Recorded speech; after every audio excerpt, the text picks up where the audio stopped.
Solo दोस्तों, welcome to money stocks. इस video के अंदर मल्टीपल स्टॉक्स के बारे में हम लोग बात करेंगे। सबसे पहले हम लोग बात करने वाले हैं आईआरसीटीसी के बारे में। तो बेसिकली आईआरसीटीसी की अगर बात की जाए, कंपनी फंडामेंटल दोस्तों बहुत ज़्यादा स्ट्रॉन्ग है, सबसे पहला पॉइंट। सेकंड पॉइंट अगर आप देखोगे तो मोनोपोली बिजनेस कंपनी प्ले करती ही, इस कंपनी का कोई भी हमें दूसरा कॉम्पिटिटर नहीं है। थर्ड चीज़ अगर आप देखोगे, कंपनी डेप्थ फ्री कैटेगरी से बिलोंग करते हैं, कोई ज़्यादा डेप्थ कंपनी के ऊपर अवेलेबल नहीं है। फोर्थ पॉइंट दोस्तों अगर आप कंपनी देखोगे तो एक पीओसी स्टॉक से, यानी कि गवर्नमेंट ओन कंपनी है। एज वेल एज जिस बिजनेस के ऊपर कंपनी काम करते हैं वो आने वाले फ्यूचर में ग्रोइंग बिजनेस है, और उस बिजनेस के अंदर कम समय के अंदर ज़्यादातर कंपनीज के अंदर हमें ग्रोथ निकल के आ सकती है। तो आईआरसीटीसी के दोस्तों अगर आप देखोगे 649 रुपीज़ की क्लोजिंग हमें आज के दिन आईआरसीटीसी के अंदर निकल के आ चुकी है। आईआरसीटीसी का अगर आप आज के दिन दोस्तों हाई देखोगे तो 652 रुपीज़ का हाई है, यानी कि बेसिकली कंपनी का पिछले 5 दिनों का अगर आप परफॉर्मेंस देखोगे तो एक स्ट्रॉन्ग रेजिस्टेंस कंपनी लगातार दोस्तों फेस कर रही है। 650 रुपीज़ का रेजिस्टेंस लगातार कंपनी फेस कर रही है। 650 रुपीज़ के ऊपर कंपनी की क्लोजिंग कभी भी दोस्तों देखने को नहीं मिली। इनफैक्ट अगर आप आज के दिन भी क्लोजिंग देखोगे तो हमें 650 रुपीज़ के ही आसपास दोस्तों में क्लोजिंग निकल के आ चुकी है। तो दोस्तों आईआरसीटीसी का अगर आप मैक्सिमम का चार्ट पैटर्न देखोगे तो 40 to 41% की गिरावट हमें आईआरसीटीसी के अंदर करंट बेसिस की पर नजर आई है। 1100 रुपये के आसपास कंपनी का हमें लाइफ टाइम हाई हमें कंपनी दोस्तों क्रिएट कर चुकी है। तो बहुत सारे लोगों का अप्रोच था कि कंपनी के अंदर हमें सेलिंग करना चाहिए, कि कंपनी किस तरीके से परफॉर्म करेगा, कंपनी हमें फंडामेंटल स्ट्रॉन्ग है, कंपनी हमें आने वाले सालों के अंदर रिटर्न मिल सकता है। तो सभी पैरामीटर्स के बारे में दोस्तों हम लोग बात करेंगे। सबसे पहले म्यूचुअल फंड्स की बाइंग के बारे में भी हम लोग बात करेंगे, उससे पहले हम लोग बात करेंगे पैरामीटर्स के बारे में। तो अगर आप आईआरसीटीसी का आरओसी देखोगे, return on capital employ 51%, ROE देखोगे, रिटर्न ऑन इक्विटी 39%, यानी कि ऑलमोस्ट 40% पकड़ सकते हो। जिस भी कंपनी का आरओसी एंड आरओई 30% से ज़्यादा हो, उस कंपनी के मैनेजमेंट एंड उस कंपनी के प्रमोटर्स कंपनी के आने वाले समय की ग्रोथ के हिसाब से बहुत ज़्यादा हमें एग्रेसिवली हमें फोकस करते नजर आते हैं, और उस कंपनी के अंदर कम समय के अंदर सबसे ज़्यादा हमें ग्रोथ निकल के आ जाती है। तो कंपनी की तरफ से Q3 का रिजल्ट भी कंपनी दोस्तों आउट किया, तो बहुत शानदार तरीके से आईआरसीटीसी ने परफॉर्म किया है। तो उस रिगार्डिंग भी हम लोग बात करेंगे। तो यहाँ दोस्तों अगर आप देखोगे तो ऑपरेटिंग प्रॉफिट्स लगातार कंपनी का ऑपरेटिंग प्रॉफिट में लगातार इंक्रीज हो रहा है। सितंबर 2022 के दोस्तों अंदर अगर आप देखोगे 305 करोड़ के आसपास कंपनी ने ऑपरेटिंग प्रॉफिट जनरेट किया था। फिर दिसंबर 2022 के अंदर अगर आप देखोगे, यानी कि Q3 का रिजल्ट 326 करोड़ के आसपास कंपनी ने ऑपरेटिंग प्रॉफिट दोस्तों जनरेट किया, यानी कि ऑपरेटिंग प्रॉफिट्स के अंदर हमें जंप निकल के आई है। फिर अगर आप नेट प्रॉफिट्स के अंदर देखोगे तो जून 2022 के अंदर सितंबर 2022 के अंदर 226 करोड़ का कंपनी ने नेट प्रॉफिट जनरेट किया था, और दिसंबर 2022 के अंदर देखोगे 256 करोड़, यानी कि लगातार हमें नेट प्रॉफिट्स के अंदर भी हमें जंप निकल के आ चुकी है। तो सबसे बड़ी चीज़ की पॉजिटिवली माना जा सकता है कि कंपनी के पैरामीटर्स के अंदर हमें ग्रोथ निकल के आई है। इनफैक्ट अर्निंग पर शेयर के अंदर भी ग्रोथ है। अभी हम लोग बात करेंगे शेयर होल्डिंग पैटर्न्स के बारे में। तो प्रमोटर्स के पास 62% की होल्डिंग है। एफआईज की अगर बात की जाए, अगर दोस्तों किसी भी कंपनी के अंदर एफआईज और डीआईज अपना लगातार स्टेक इंक्रीज कर रहा है, तो उस कंपनी के अंदर आने वाले फ्यूचर में कुछ बड़ा हो सकता है, कुछ बड़ा धमाका हमें हो सकता है।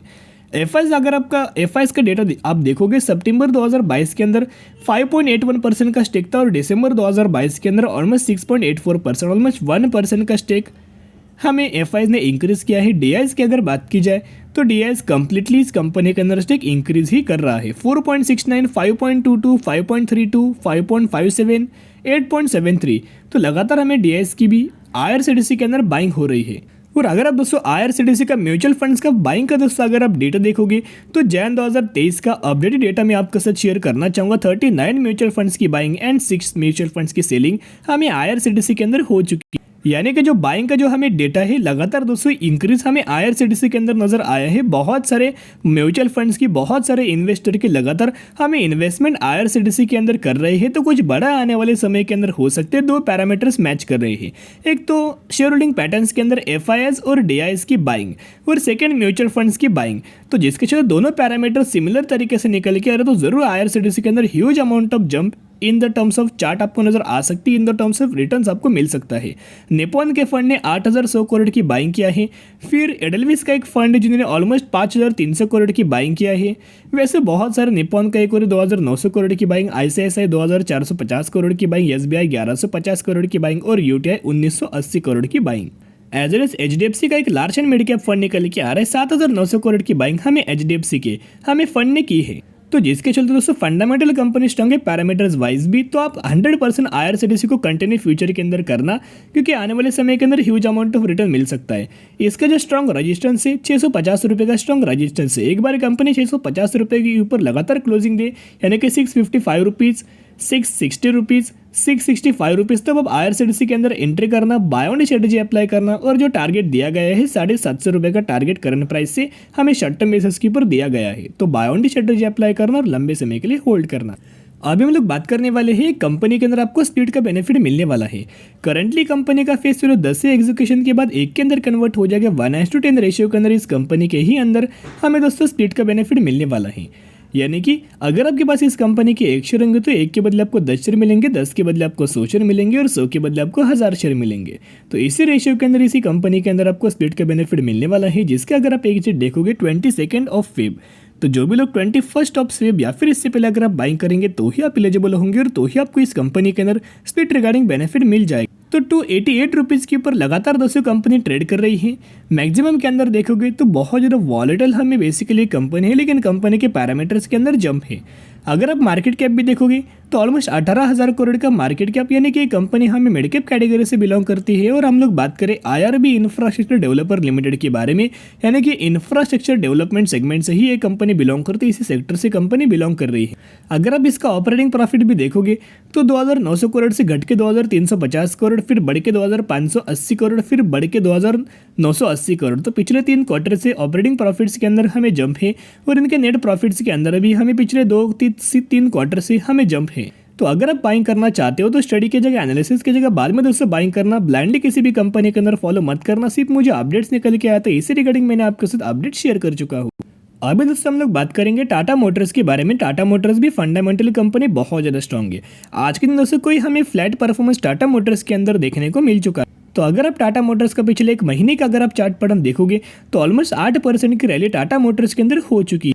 तो अभी माचे के अपडेट्स के ऊपर यहाँ दोस्तों अगर आप देखोगे तो यहाँ भी हमें पॉजिटिवली हमें अपडेट्स दिया गया है। इन्होंने एक मेंशन किया है कि हमें टाटा मोटर्स की Q3 रिजल्ट्स के अंदर जंप आई है, लेकिन कुछ भी हमें रिजल्ट्स इनके चार्ट पैटर्न के अंदर आपको देखने को नहीं मिला, कुछ भी हमें रिफ्लेक्शन इनके चार्ट्स के अंदर हमें नजर नहीं आया। तो एक बार दोस्तों कंपनी के अंदर शानदार तरीके से रैली आ सकती है, और संजीव बसिम जी ने हमें टाटा मोटर्स के अंदर दोस्तों टारगेट दिया गया है। करंटली अगर आप टाटा मोटर्स देखोगे तो 440 रुपीज़ के ऊपर हमें करंटली दोस्तों टाटा मोटर्स ट्रेड कर रहा है। तो इनका जो टारगेट है 600 रुपीज़ के आसपास हमें ICICI डायरेक्ट ने दिया हुआ है। 630 रुपये के आसपास अलग अलग ब्रोकर की तरफ से हमें टारगेट टाटा मोटर्स के अंदर दिया गया है। नेक्स्ट अपडेट्स के ऊपर हम लोग बात करेंगे 2023 Tata Harrier safari booking open, यानी कि 2023 के अंदर हैरियर की और सफारी की बुकिंग ओपन कर चुका है, जो कि न्यू फीचर्स के अंदर लगातार कंपनी लॉन्च कर रही है। दोनों के जो दोनों वेरिएंट है टाटा के, वो बहुत शानदार तरीके से इनके सेल्स के अंदर भी जंप है, और टॉप मॉडल आप ये बोल सकते हो इनके लगातार हमें लोग या बाइंग कर रहे हैं, डिमांड लगातार इंक्रीज हो रही है। तो नए फीचर्स के साथ फिर से हैरियर को और सफारी को 2023 के अंदर लॉन्च कर चुके हैं, और उनकी बुकिंग भी स्टार्ट हो चुकी है। तो इसका रिफ्लेक्शन सडन आपको रेवेन्यूज के अंदर और नेट प्रॉफिट्स के अंदर हमें आने वाले समय के अंदर मिल सकता है। तो अगर आप टाटा मोटर्स का दिसंबर क्वार्टर का रिजल्ट देखोगे, रेवेन्यूज के अंदर जंप, इनकम के अंदर जंप, और नेट प्रॉफिट मार्जिन्स के अंदर भी हमें जंप नजर आ चुकी है। और एनालिस्ट लोगों की तरफ से भी टारगेट दिया गया है, 520 रुपये का टारगेट हमें एनालिस्ट लोगों ने दिया हुआ है, जो कि करंट प्राइस के हिसाब से कंपेयर करेंगे तो 17 to 18% की रैली निकल के आ सकती है। तो अगर आप टाटा मोटर्स के अंदर बाइंग करना चाहते हो, बाय ऑन स्ट्रेटेजी अप्लाई करना और लंबे समय के लिए होल्ड करके चल सकते हो। एक बार कंपनी 450 रुपये के लेवल दोस्तों क्रॉस करके अगर आगे हमें क्लोजिंग दे तो ये जो कंपनीज है आपको 600 रुपये के आसपास टाटा मोटर्स टारगेट अचीव कर सकती है। तो बाय ऑन स्ट्रेटेजी अप्लाई करना और लंबे समय के लिए होल्ड करना। आज के लिए इतना ही। अगर आपको वीडियो पसंद आए जरूर वीडियो को लाइक शेयर एंड सब्सक्राइब कर सकते हो। फिर मिलेंगे, बाय।